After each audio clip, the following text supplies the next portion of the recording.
You want to get me to... Hi there, lady. You're under arrest.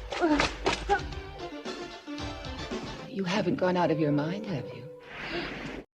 तो कहानी start होती है और हम एक दुधारू मतलब जुझारू भाभी एराबेला को देख पाते हैं जो हाथ में कड़वा तेल लिए हुए अपनी गाड़ी में बैठकर कहीं पे जा रही थी। उनके हाथ में कड़वा तेल और आंखों में भरी हवस को देखकर हम समझ जाते हैं कि जल्दी ही हमें एक पिलाई का गहरा सीन देखने को मिलेगा। अब भाई ये सोच करके मेरे हार्मोन्स ने बस उछाल मारी ही थी कि अगले इस सीन में हम देखते हैं एराबेला मुन्नी भाई के कोठे में पहुंच जाती है। मतलब यहाँ पर वो अपनी गाड़ी की सर्विसिंग करवाने आई थी। 4 पहिए वाली गाड़ी नहीं। अंदर का नजारा तो भाई साहब हरियाली से भरा हुआ होता है क्योंकि चारों तरफ पेलम प्यासे लौंडे और पेलम प्यासी महिलाएं बिछी हुई होती हैं। जिसको जिसके साथ पिलाई करनी है वो बस जाकर के अपना पेमेंट वगैरह दे और वहीं पर ठोकना बजाना चालू कर दे। एराबेला अपनी गाड़ी की सर्विसिंग करवाने के लिए एक तगड़ा मजदूर ढूंढने आई थी और कुछ देर के बाद उसे एक मजदूर मिल भी जाता है जिससे वो पहले पेमेंट करती है और फिर उसके बाद अपने खेतों में मजदूरी करने के लिए लगा देती है। इधर वो लड़का अपने हथियार से उसके खेतों में खेती कर रहा होता है पर तभी दूसरी तरफ पुलिस को इलीगल खेती की खबर मिल जाती है और वो यहाँ पर रेड डाल देती है। पुलिस का नाम सुनकर के सबकी फटके हाथ में आ जाती है और वो अपनी फटी हाथ में लिए हुए इधर उधर भागने लग जाते हैं। एराबेला भी एक बहुत बड़े परिवार से होती है इसलिए उसकी भी फटके 44 हो रही थी। वो पहले तो कोठे से बाहर निकलती है और सीधा अपनी कार की तरफ भागती है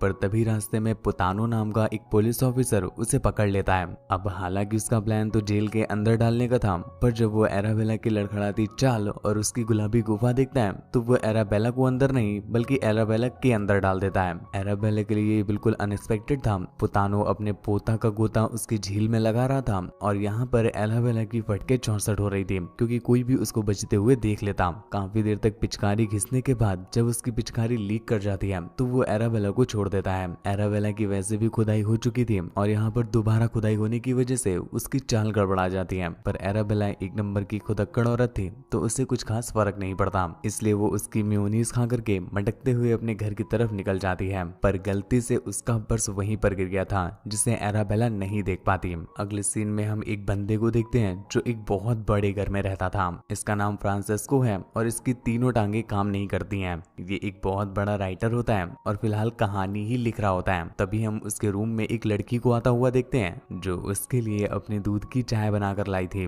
पर जब हमें उस लड़की का चेहरा दिखाया जाता है तो हमें पता चलता है कि ये कोई और नहीं बल्कि एराबेला होती है। और भाई साहब अभी इसको ऐसे देख करके हमें विश्वास ही नहीं होता कि ये वही एराबेला है। दिन में बाबू की दासी और रात में पेलम प्यासी। खैर एराबेला बताती है कि इसमें उसकी कोई गलती नहीं है क्योंकि जो उसका बाबू है फ्रांसिस्को उसकी तीनों टांगे घायल हो रखी हैं तो वो जब भी उसकी टांगों की मसाज करने की कोशिश करती है फ्रांसिस्को उस पर गुस्सा करने लग जाता है और इस तरह से हर बार उसकी नीचे वाली आंख से पानी निकलने के बजाय ऊपर वाली आंख से पानी निकलते हैं। दरअसल फ्रांसिस्को हमेशा से ऐसा कभी नहीं था। 1 साल पहले ही तो इनकी शादी हुई है और शादी के कुछ समय के बाद ही जब ये और गहरी पिलाई के प्लान के लिए हनीमून पर जा रहे होते हैं तभी रास्ते में इनकी कार का एक्सीडेंट हो जाता है जिसमें बेचारे फ्रांसिस्को की तीनों टांगे शहीद हो जाती है। और जब से बेचारे फ्रांसिस्को की टांगे गई हैं तब से वो एराबेला के मैदान में दौड़ नहीं पा रहा है। इस वजह से वो और गुस्से में रहता है। यहीं पर हम फ्रांसिस्को की मॉम को भी देख पाते हैं जिनका नाम मार्टा था और वो भी उनके साथ ही रहती थी।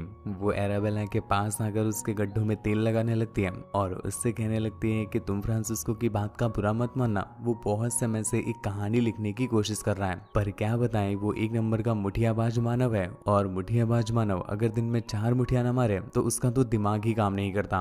और यही हालत इस समय फ्रांसिस्को की हो गई है। एक्सीडेंट के बाद से आज तक उसका बाबू सोकर नहीं उठा है, इस वजह से वो अपने बाबू के साथ खेल नहीं पा रहा है तो और चिड़चिड़ा होता जा रहा है। इतने में ही उनके घर की डोरबेल बजती है तो एराबेला बाहर चेक करने के लिए जाती है। उनका घर बहुत बड़ा था इसलिए उनका मेन डोर बिल्कुल बाहर होता है तो एराबेला को काफी चल कर जाना पड़ता है। इधर दूसरी तरफ फ्रांसिस्को ने भी डोर की आवाज सुन ली थी तो वो भी बाहर निकलने लगता है। उधर गेट खोलने पर एराबेला देखती है कि यहाँ पर कोई और नहीं बल्कि वही पुलिस ऑफिसर होता है जिसने पिछली रात उसकी खुदाई की थी। वो उससे कहता है कि तुम इतने बड़े घर में रहती हो और तब भी इतनी बड़ी खुदक्कड़ हो। जिस पर एराबेला कहती है तो क्या करें, ये घर पूरा उठा के अंदर डाल ले क्या? घर से और खुदक्कड़पन से एक दूसरे का क्या कनेक्शन है। ये सुनकर के पुलिस ऑफिसर को गुस्सा आ जाता है और वो उससे कहता है कि घर ना सही तुम मेरा कुतुब मीनार ही डाल लो। एराबेला इस बात के लिए मना करने लगती है, पर वो उससे धमकाता है कि अगर अभी अभी उसने कुतुब मीनार की सेवा नहीं की तो वो उसके बाबू के पास जाकर वो सारी बात बता देगा जो पिछली रात हुई थी, और तब फिर उसका बाबू ऐसी फाड़ेगा जैसी तो आज से पहले किसी लौंडे ने नहीं फाड़ी होगी। ये सुनकर के एराबेला की फट चुकी थी और उसके पास अब कोई ऑप्शन भी नहीं बचता, तो वो एक कड़वा तेल उठा करके उस बंदी को अपने साथ स्टोर रूम में ले जाती है। दूसरी तरफ फ्रांसिस्को बहुत देर से एराबेला का इंतजार कर रहा था, पर वो वापस नहीं आई थी, इसलिए वो भी गेट की तरफ जाने लगता है। इधर पोतानो ने अपने पोते को तैयार कर लिया था और वो अपने बाबू को डेबरा की गुफा की सवारी में भेज देता है, पर वो हवसी मानुस इतने में ही संतुष्ट नहीं था। नीचे उसका बाबू लगा हुआ था और ऊपर से वो उसकी डेरियों में लग जाता है। इससे एराबेला की बहुत जोरों जोरों की चीखें निकलती हैं और उसकी चीखों से आसपास की आवाज गूंज उठती है। दूसरी तरफ फ्रांसिस्को भी वेट करके थक जाता है, तो वो दरवाजे की तरफ बढ़ने लगता है, पर कुछ दूर जाते ही उसे एराबेला की मधुर ध्वनि सुनाई देती है जिसे वो एक्सीडेंट के पहले सुनता था। पर आज जब उसकी गाड़ी चल ही नहीं रही है तो बिना गाड़ी की ये आवाज कैसी आ रही, इसलिए वो चेक करने के लिए स्टोर रूम की तरफ जाता है, जहाँ पर वो एराबेला को गैर बंदे के साथ बजवाते हुए देख लेता है। और जैसे ही एराबेला की नजर फ्रांसिस्को में पड़ती है उसकी तो चुमंद का पानी सूख जाता है, पर सही समय पर समझदारी से वो एक चीज उठाकर सीधा उस पुलिस ऑफिसर पर मारती है, जिससे उसके फड़वे लग जाते हैं। इसके बाद वो फ्रांसिस्को को तेल लगाने लगती है और उसका मंजन अपने मुंह में ले लेती है। फिर उसे ज्ञान देते हुए कहती है कि ये बंदा मेरे साथ जबरदस्ती करने की कोशिश कर रहा था। अब भाई साहब, इतिहास में लोगों ने गुलाबी गुफा चाट करके क्या क्या तक मान लिया है, लेकिन यहाँ पर तो बस ये छोटा सा सच्चा झूठ होता है, जिसे फ्रांसिस्को हंसते हंसते मान लेता है, क्योंकि उसके बाबू ने उसे अपनी गुलाबी गुफा चटा दी थी और गुलाबी गुफा चटाने वाली बाबू कभी झूठ थोड़ी ना बोल सकती है, ऐसा उसे लगता था। खैर, अब डेबरा को बहुत विश्वास हो गया है कि उसका बाबू तूतिया का नंदन है, तो वो अपने काम को और भी ज्यादा खुलकर करने लगती है। अगले दिन जब वो अपनी चाल बिगड़वाने के लिए एक क्लब में आई हुई होती है, तभी उसे अपने सामने विंसिको नाम का एक बंदा दिखता है, जिसके हथियार की धार देख करके उसकी गुफा का पानी लीक कर जाता है, और फिर वो उस लीकेज को उसकी एम सील से फिक्स करवाने के लिए उसे अपनी सील के अंदर उतार लेती है। यहाँ पर वो दोनों कपड़े उतार करके एक दूसरे को चाटने पूछने वाला कार्यक्रम करने लगते हैं, जिसके बाद वो उससे पलटा कर अपनी सप्लाई देने लग जाता है। इतनी गहरी पिलाई से एराबेला भी जन्नत के मजे ले रही होती है। जब उसकी चॉकलेट की चॉकलेट निकल जाती है तो एराबेला वहां से उठकर चली जाती है, पर उसके जाने के कुछ देर के बाद ही हम एक लेडी को देखते हैं जो उस बंदे के फड़वे लगा देती है। किसी तरह से लंगड़ाते लंगड़ाते एराबेला जब घर पहुंचती है तो उसे पता चलता है कि उसके बाबू ने आज एक नई स्टोरी लिखी है, जिसे लिखकर वो बहुत खुश होता है। एराबेला भी ये देख करके बहुत खुश होती है कि चलो उसका बाबू खुश तो होने लगा है, धीरे धीरे वो अपने बाबू के छोटे बाबू को भी खुश कर देगी। दूसरी तरफ पुलिस ऑफिसर्स को होटल के अंदर हुए कत्ल के बारे में पता चल जाता है, तो वो इस केस की इन्वेस्टिगेशन करने के लिए वहां पर पहुंच जाते हैं। इधर दूसरी तरफ आज फ्रांसिस्को बहुत ज्यादा खुश था, तो वो अपने बाबू के लिए एक गिफ्ट लेकर आता है, जिसके अंदर तगड़ी वाली बिकनी होती है, और ये बिकनी वो एराबेला को पहनने के लिए दे देता है ताकि उसके गुच्छे अच्छे से नजर में आए और फिर वो उसके गुच्छे निचोड़ सके। एराबेला जब उस बिकनी को पहन कर आती है तो फ्रांसिस्को से रहा नहीं जाता और वो अपनी तीनों टूटी टांगे लेकर उसके ऊपर चढ़ाई कर देता है। अब पिलाई तो वो कर नहीं सकता था, परंतु चढ़ाई और पुछाई करने लग जाता है। इतनी गहरी चटाई पुछाई से भी बेचारी एराबेला आसमान में चढ़ जाती है, लेकिन ये हवस के खोदे यही भूल जाते कि इन्होंने गेट खुला रखा हुआ है, तो इतने में ही उनकी मॉम वहां पर आ जाती है। पर भाई साहब, कितने डिसेंट लोग हैं ये। उनकी मॉम जब देखती है कि मेरा बेटा मेरी बहू की बजा रहा है, तो वो उन्हें डिस्टर्ब नहीं करती बल्कि चुपके से निकल जाती है ताकि उनकी पिलाई में कोई विघ्न ना पड़े। खैर, चटाई और पुछाई आनंददायक तो होती है, परंतु एराबेला के लिए नहीं। एराबेला जब तक 3-4 क्रीम रोल नहीं खा लेगी तब तक उसके डोनट को शांति नहीं मिलती है, इसलिए वो अपनी डोनट के लिए क्रीम रोल तलाशने एक बार फिर से वैसे गहरीले कपड़े पहनकर एक क्लब की तरफ निकलने लगती है। आज पहली बार फ्रांसिस्को को थोड़ी सी अकल आती है कि उसकी बाबू हर रात ऐसे कपड़े पहन के कहाँ जाती है, इसलिए वो जब एराबेला को जाते हुए देखता है तो वो अपनी व्हील चेयर से उठ जाता है, जिसके बाद वो उसका पीछा करने लगता है। कुछ दूर जाने के बाद वो देखता है कि डेबरा एक पेलम केंद्र के पास आकर रुकी है, जहाँ पर गहरी पिलाइयां होती थी। एराबेला को यहाँ की खुशबू से ही इश्क हो रखा था, तो जैसे ही वो उस जगह के पास पहुंचती है वहीं पर बहलाने लग जाती है। बहुत समय से बस फ्रांसिस्को उसकी चाट पहुंच ही रहा था और कोई उसकी बजाने वाला नहीं था, इस वजह से वो बहुत तड़प रही थी और आज यहाँ पर बजवाने के लिए आई है।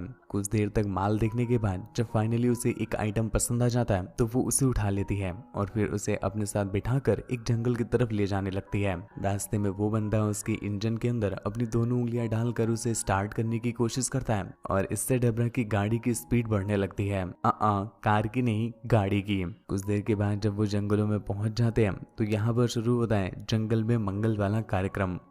यहाँ मंगल नहीं, यहाँ तो दंगल हो रही है, क्योंकि एराबेला को सीधी पिलाई नहीं पसंद थी, उसको कोई रगड़ कर बजाने वाला चाहिए था। जिसके बाद वो उस बंदे को रगड़ कर पेलने के लिए कहती है। वो बंदा भी उसको बजा करके धुआं धुआं कर देता है और फिर अपनी पेमेंट लेकर वहां से चला जाता है। इधर फ्रांसिस्को ऑलरेडी मौजूद था और अपनी बाबू को किसी और के हाथों बजते हुए देख रहा था। उसकी झामटियों में तो आग लगी ही हुई थी, तो वो उसका पीछा करने लगता है। पर कुछ देर के बाद एराबेला को भी रियलाइज हो जाता है कि कोई उसका पीछा कर रहा है। वो सोचती है कि शायद कोई उसकी बजाने के लिए उसके पीछे पड़ा हुआ है, तो वो जोरों से चीखने लगती है कि कौन है जो मेरे कच्चे बादाम को निहार रहा है, अगर टेस्ट करना है तो सामने आ जाए। ये सुनकर के फ्रांसिस्को उसके सामने आ जाता है और भाई साहब जो वो सामने आया है और एराबेला की फटके 4 हुई है, देखने लायक था।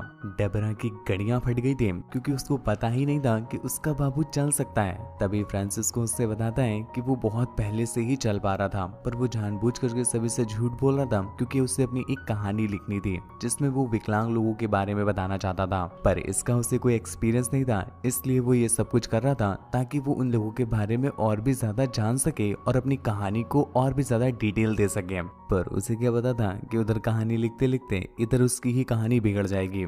मुझे हमेशा से ही ये बात समझ नहीं आ रही थी कि टांगे तो मेरी खराब हुई हैं, तो तुम हर रात को घर आने के बाद लड़खड़ाती क्यों थी। अब समझ में आ रहा है कि लड़खड़ाने की वजह तुम्हारी कमजोर टांगे नहीं बल्कि उन लौंडों की मजबूत टांग है, वो भी छोटी वाली।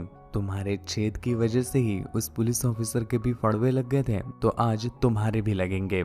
ये बोलकर वो उसके पीछे 55 इंच का डंडा देने वाला था कि इतने में ही कोई आकर पीछे से उस पर अटैक कर देता है और वहीं पर वो टैंग हो जाता है। ये वही किलर था जिसने बाकी के लौंडों के एल लगाए थे और जब वो अपना मास्क हटाता है तो हमें पता चलता है ये कोई और नहीं बल्कि फ्रांसिस्को की माँ होती है। दरअसल फ्रांसिस्को की माँ ने भी बेला की लंगड़ाती हुई चाल से इस बात का अंदाजा लगा दिया था कि उसके कच्चे बादाम जो दिन पर दिन फूलते जा रहे हैं उसका रीजन वो अकेली नहीं है बल्कि शहर के बहुत सारे लौंडों की मेहनत का कमाल है। इसलिए वो उन सभी लौंडों के एल लगा देती थी जो एराबेला को अपना एल देते थे।